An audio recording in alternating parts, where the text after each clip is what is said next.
Oke, jadi mau bahas tentang apa nih kita hari ini, Mel?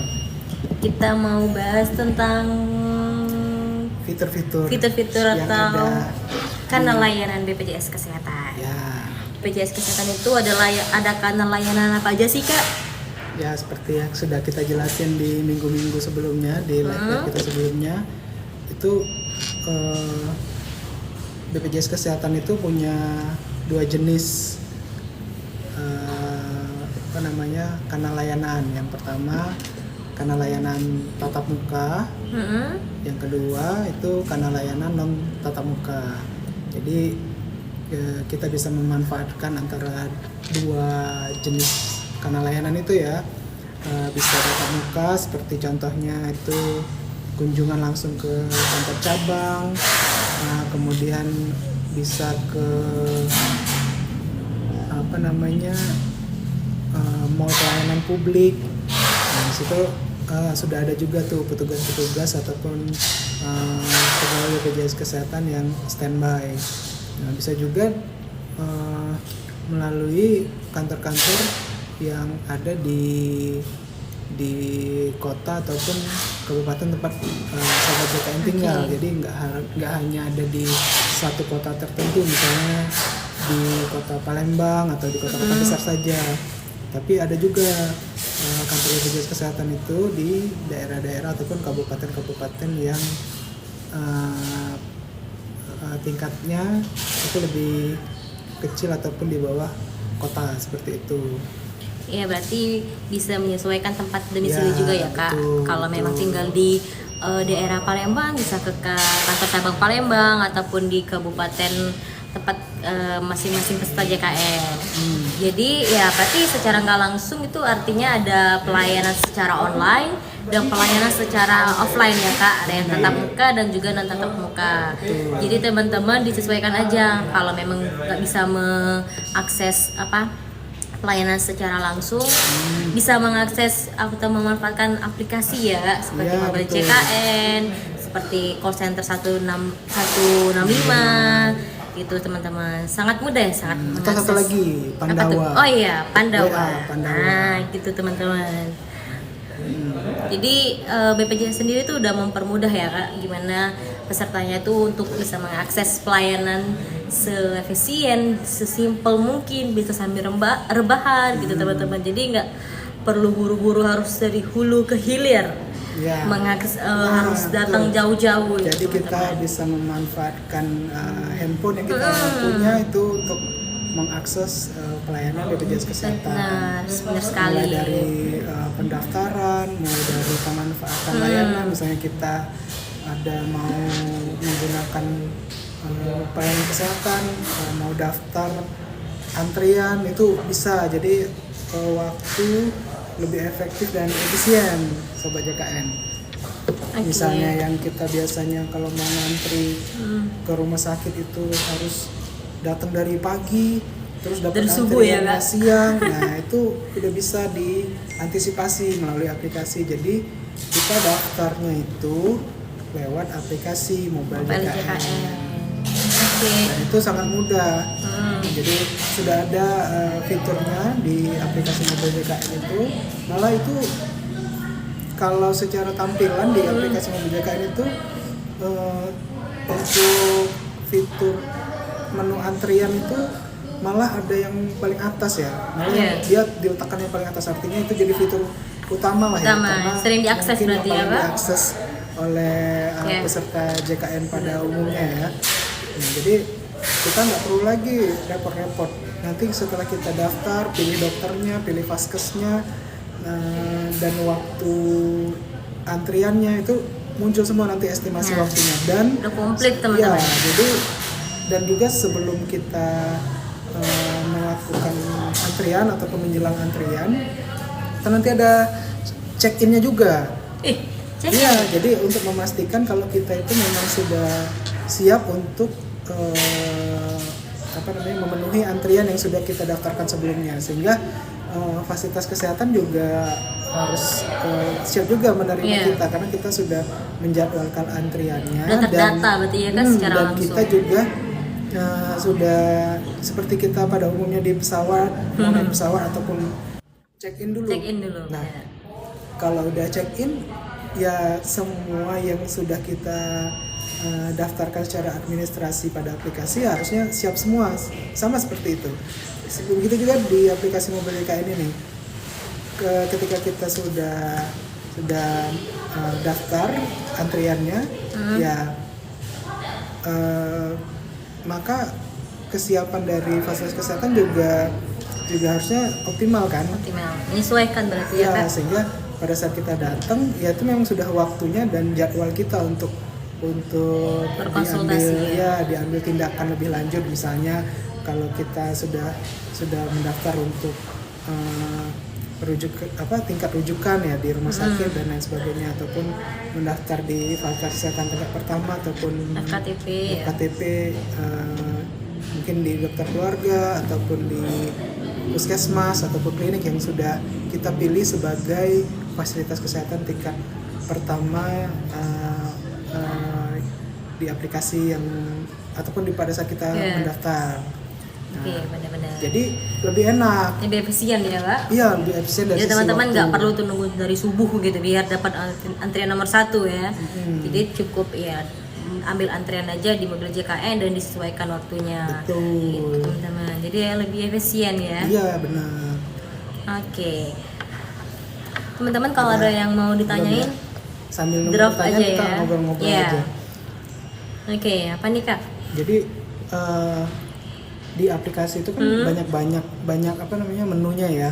Mulai dari menu yang benar-benar kaitannya erat dengan pelayanan BPJS Kesehatan sampai dengan menu-menu interaktif seperti Bugar, SOS dan lain sebagainya. Nah, terkait dari menu-menu interaktif ini menarik nih tentang Bugar ya Kak? Iya, jadi ngomong-ngomong tentang menu interaktif ya memang sudah seharusnya kita sebagai peserta JKN pada umumnya ya harus bisa menjaga kesehatan. Jadi tidak serta-merta kita sudah di cover BPJS kesehatan ataupun program JKN, lantas kita mengabaikan ya kewajiban kita untuk menjaga kesehatan. Jadi ya memang sangat bagus ya kita sudah punya jaminan kesehatan itu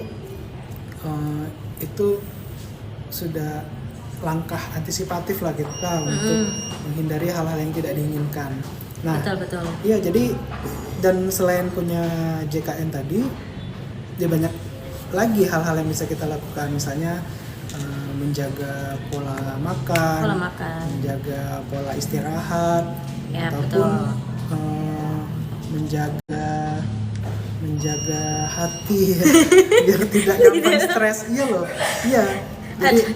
Jadi harus jantung. Iya, jadi kita tuh nggak boleh terlalu baperan seperti itu karena bisa mengganggu ya sistem di dalam tubuh kita ini. Dan ya itu tadi, kalau orang-orang yang memang sudah punya indikasi ke arah penyakit-penyakit yang berat, ya itu justru berbahaya hal-hal yang sederhana seperti itu. Makanya dari sekarang kita tuh mesti mengutamakan kesehatan ya, mau itu kesehatan jasmani maupun rohani juga. Iya, teman-teman. Jadi juga selain dari kita ngejaga kesehatan dengan salah satunya ada fitur apa tadi kayak olahraga ya Kak. Selain itu juga di aplikasi Mobil JKN itu ada namanya fitur screening riwayat kesehatan teman-teman. Nah ini juga fitur yang sangat bermanfaat dan penting nih.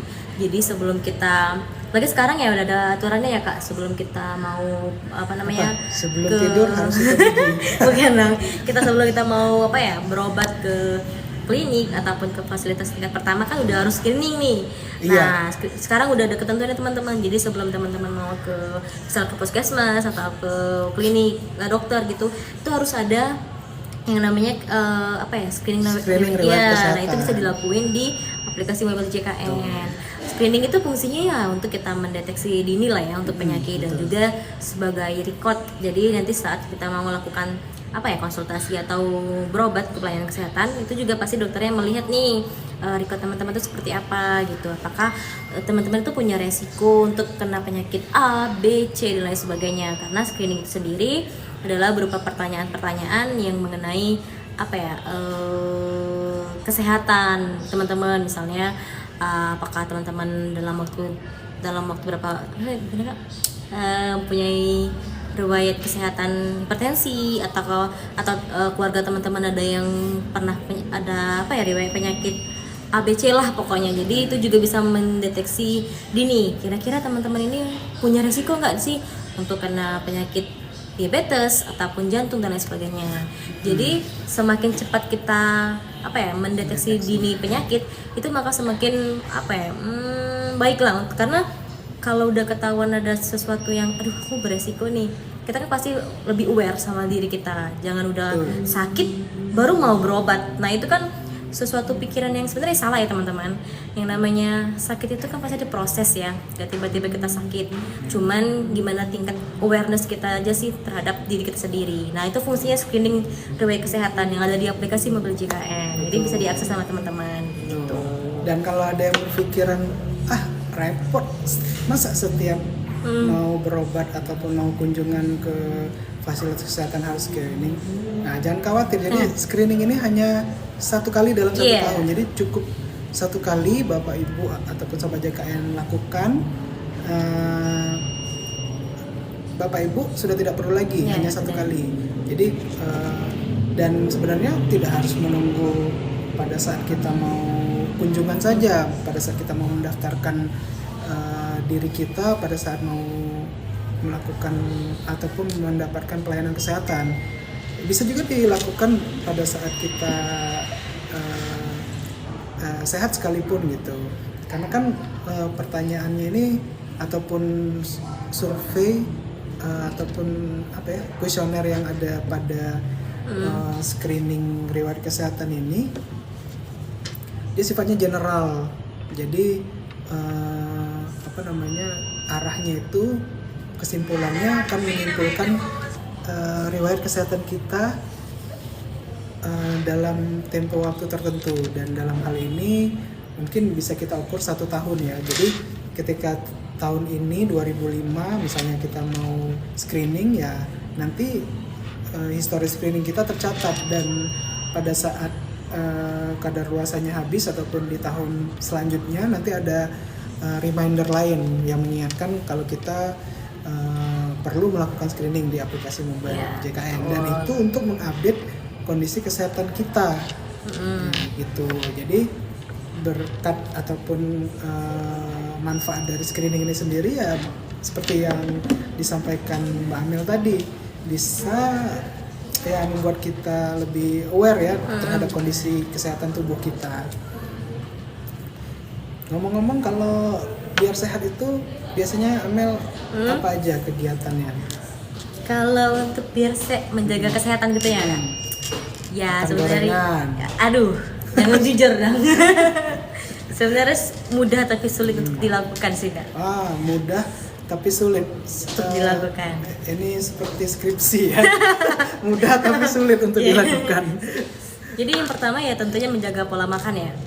Pola makan yang seperti apa? Pola makan yang tentunya 4 sehat 5 sempurna. Itu teman-teman, ada kandungan seratnya, ada kandungan vitaminnya, ada namanya dari protein, karbohidrat. Tetap ya, walaupun karbohidrat itu kan pasti banyak dikurangin ya sekarang. Kayak salah satunya saya juga sedang mengurangi karbo, tapi tetap tubuh kita juga butuh asupan karbo, karena itu akan menghasilkan gula yang untuk tenaga kita teman-teman. Kemudian juga tentunya makan buah-buahan, sayur-sayuran, dan itu sangat penting ya teman-teman.